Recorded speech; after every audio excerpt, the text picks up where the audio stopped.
ಪರೀಕ್ಷೆ ಬರೆದು 3 ತಿಂಗಳಾಗಿತ್ತು. ಚಾತಕ ಪಕ್ಷಿಗಳಂತೆ ಫಲಿತಾಂಶಕ್ಕೆ ಕಾತೊರೆಯುತ್ತಿದ್ದ ಎಸ್ಎಸ್ಸಿ ಫಲಿತಾಂಶ ಅಂತೂ ಎಂತೂ ಹೊರಬಿದ್ದಿದೆ. ಹಾಗಿದ್ರೆ ಯಾರದ್ದು ಮೇಲುಗೈ, ಗಳಿಸಿರುವಂಥ ಅಂಕ ಎಷ್ಟು, ಸಾಧನೆ ಮಾಡಿರುವಂಥ ಸಾಧಕ ವಿದ್ಯಾರ್ಥಿಗಳು ಯಾರು, ಯಾವ ಜಿಲ್ಲೆಗೆ ಯಾವ ಸ್ಥಾನ, ಈ ಕುರಿತ ಕಂಪ್ಲೀಟ್ ವರದಿ ನಿಮ್ಮ ಮುಂದೆ.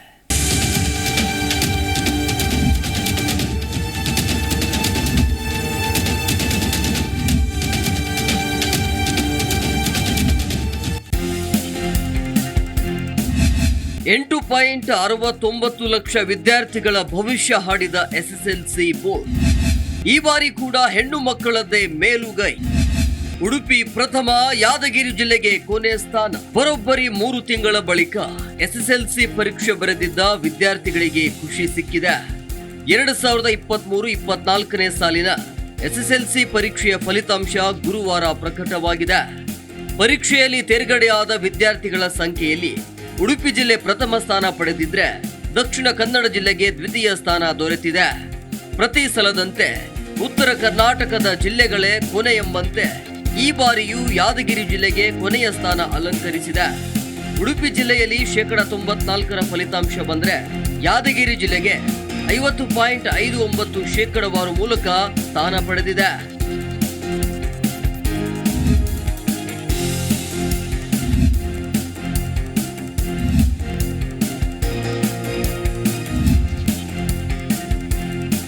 ಈ ಬಾರಿ ಎಸ್ಎಸ್ಎಲ್ಸಿ ಪರೀಕ್ಷೆಯಲ್ಲಿ ಒಟ್ಟು 8,59,967 ಲಕ್ಷ ವಿದ್ಯಾರ್ಥಿಗಳು ಪರೀಕ್ಷೆ ಬರೆದಿದ್ರು.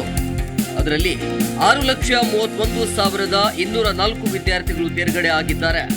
ಈ ಸಂಬಂಧ ಕರ್ನಾಟಕ ಶಾಲಾ ಪರೀಕ್ಷೆ ಮತ್ತು ಮೌಲ್ಯ ನಿರ್ಣಯ ಮಂಡಳಿ ಅಧ್ಯಕ್ಷೆ ಮಂಜುಶ್ರೀ ಹಾಗೂ ನಿರ್ದೇಶಕ ಗೋಪಾಲಕೃಷ್ಣ ಪತ್ರಿಕಾಗೋಷ್ಠಿ ನಡೆಸಿ ಮಕ್ಕಳ ಪರೀಕ್ಷೆ ಫಲಿತಾಂಶದ ಮಾಹಿತಿ ನೀಡಿದರು.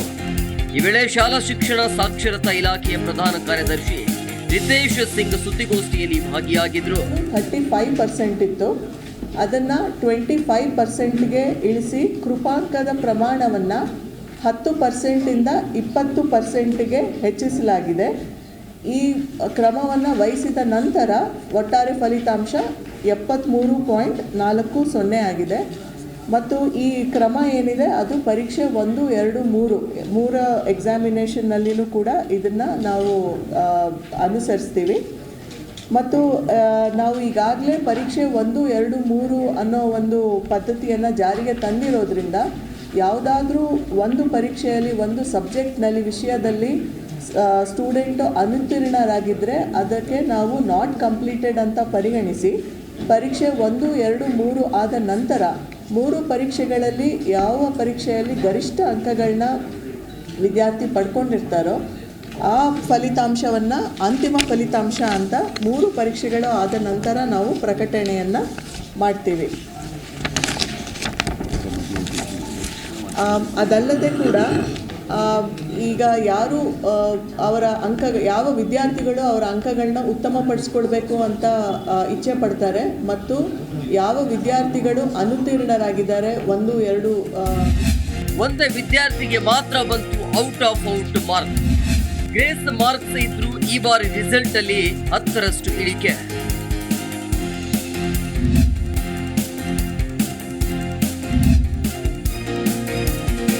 ಮೊದಲೇ ಹೇಳಿದ ಹಾಗೆ ಈ ಬಾರಿ ಫಲಿತಾಂಶ ಭಾರಿ ವಿಳಂಬ ಆಗಿದೆ. ಇದರ ಮಧ್ಯೆ ಸಾಕಷ್ಟು ಅನುಮಾನಗಳ ಸುಳಿದಾಡುವ ಬೆನ್ನಲ್ಲೇ ರಿಸಲ್ಟ್ ಕೂಡ ಸಾಕ್ಷಿಯಾಗಿದೆ. ಈ ವರ್ಷ 625ಕ್ಕೆ 625 ಅಂಕಗಳನ್ನ ಒಬ್ಬಳೆ ವಿದ್ಯಾರ್ಥಿನಿ ಪಡೆದಿರೋದು ಎಂಬುದು ಗಮನಾರ್ಹವಾಗಿದೆ. ನಿಮ್ಮ ಸ್ಕೂಲ್ ರೀ ಸರ್ ಮೊರಾರ್ಜಿ ದೇಸಾಯಿ ವಸತಿ ಶಾಲೆ ನಡೆಯುತ್ತೆ. ಹಾಂ ರೀ, ನೀವು ಮುಂದೆ ಏನು ಮಾಡ್ಬೇಕಂತ ಮಾಡ್ರಿ? ಸದ್ಯಕ್ಕೆ PU ಸೈನ್ಸ್ ಮಾಡಿ ಆಮೇಲೆ IAS ಆಫೀಸರ್. ಹಾಗೆಯೇ 624 ಅಂಕಗಳನ್ನ 7 ವಿದ್ಯಾರ್ಥಿಗಳು, 623 ಅಂಕಗಳನ್ನ 14 ವಿದ್ಯಾರ್ಥಿಗಳು ಪಡೆದ್ರೆ 78 ಶಾಲೆಗಳಿಗೆ ಶೂನ್ಯ ಫಲಿತಾಂಶ ಬಂದಿದೆ. ಈ ಮೂಲಕ 2023ರ ಫಲಿತಾಂಶ ಹಾಗೂ ಈ ಬಾರಿ ಫಲಿತಾಂಶಕ್ಕೆ ಹೋಲಿಕೆ ಮಾಡಿದ್ರೆ 10% ಫಲಿತಾಂಶ ಅಂಕಿಅಂಶ ಕುಸಿದಿದೆ. ಅಲ್ಲದೆ ಪಾಸ್ ಆದ ಹಾಗೂ ಫೇಲ್ ಆದ ಎಲ್ಲ ವಿದ್ಯಾರ್ಥಿಗಳಿಗೂ ಮತ್ತೊಂದು ಚಾನ್ಸ್ ಎಂಬಂತೆ ಪರೀಕ್ಷೆ 2 ನಡೆಸಲಾಗುತ್ತಿದ್ದು ಜೂನ್ 7ರಿಂದ 14ರವರೆಗೆ ಪರೀಕ್ಷೆ ವೇಳಾಪಟ್ಟಿ ಬಿಡುಗಡೆ ಮಾಡಿದೆ. ಬೆಂಗಳೂರಿನ ರಾಜಾಜಿನಗರದಲ್ಲಿರುವ ಖಾಸಗಿ ಶಾಲೆಯೊಂದರಲ್ಲೇ ಸುಮಾರು 4-5 ವಿದ್ಯಾರ್ಥಿಗಳು ಸಾಧನೆ ಮೆರೆದಿದ್ದಾರೆ. 3ನೇ, 4ನೇ ಹಾಗೂ ಟಾಪ್ 10 ಒಳಗೆ 5-6 ವಿದ್ಯಾರ್ಥಿಗಳ ರ್ಯಾಂಕ್ ಲಿಸ್ಟ್ ಬಂದಿದೆ. ಹೀಗಾಗಿ ರ್ಯಾಂಕ್ ಪಡೆದ ವಿದ್ಯಾರ್ಥಿಗಳ ಪೋಷಕರು ತಮ್ಮ ಮಕ್ಕಳ ಅಂಕವನ್ನ ನೋಡಿ ಫುಲ್ ಖುಷ್ ಆಗಿದ್ರು. ಕೇವಲ ಪೋಷಕರಷ್ಟೇ ಅಲ್ಲದೆ ಶಾಲಾ ಪ್ರಾಂಶುಪಾಲರು ಮತ್ತು ಟೀಚರ್ಸ್ ಕೂಡ ವಿದ್ಯಾರ್ಥಿಗಳಿಗೆ ಸ್ವೀಟ್ ತಿನ್ನಿಸುವ ಮೂಲಕ ಶುಭ ಕೋರಿದ್ರು. ವಿದ್ಯಾರ್ಥಿ ಜೀವನದ ಮೊದಲ ಘಟ್ಟದ ಫಲಿತಾಂಶ ಇಂದು ಬಂದಾಗಿದೆ. ರ್ಯಾಂಕರ್ ಫಸ್ಟ್ ಕ್ಲಾಸ್ ಸೇರಿ ಪಾಸ್ ಆದ ಎಲ್ಲಾ ಬಾಲಕ ಬಾಲಕಿಯರ ಮನದಲ್ಲಿ ಮುಂದೇನು, ಯಾವ ಸಬ್ಜೆಕ್ಟ್ ತೆಗೆದುಕೊಂಡ್ರೆ ಸೂಕ್ತ ಅನ್ನೋ ಪ್ರಶ್ನೆ ಎದ್ದಿದೆ. ಏನಿವೆ, ಪಾಸ್ ಆದ ಎಲ್ಲಾ ವಿದ್ಯಾರ್ಥಿಗಳು ಮುಂದೆ ಇಡೋ ಹೆಜ್ಜೆ ಒಳ್ಳೆ ರೀತಿ ಇರಲಿ ಅನ್ನೋದಷ್ಟೇ ಜಿ ಕನ್ನಡ ನ್ಯೂಸ್ ನ ಆಶಯವಾಗಿದೆ. ಮಂಜುನಾಥ ಬಸಳ್ಳಿ, ಜಿ ಕನ್ನಡ ನ್ಯೂಸ್, ಬೆಂಗಳೂರು. ಜಿ ಕನ್ನಡ ನ್ಯೂಸ್ ಈಗ ನಿಮ್ಮ ಮನೆಯಲ್ಲೇ ನೋಡಿ. ಎಲ್ಲ ಕೇಬಲ್ಗಳಲ್ಲಿ ಈಗ ಲಭ್ಯ.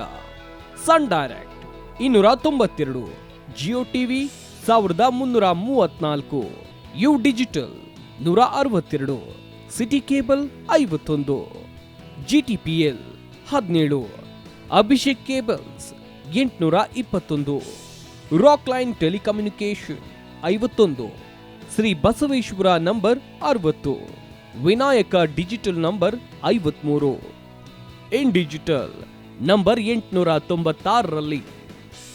ನಿಮ್ಮಿಸ್ತದ ಜಿ ಕನ್ನಡ ನ್ಯೂಸ್ ನೋಡಿ ಆನಂದಿಸಿ.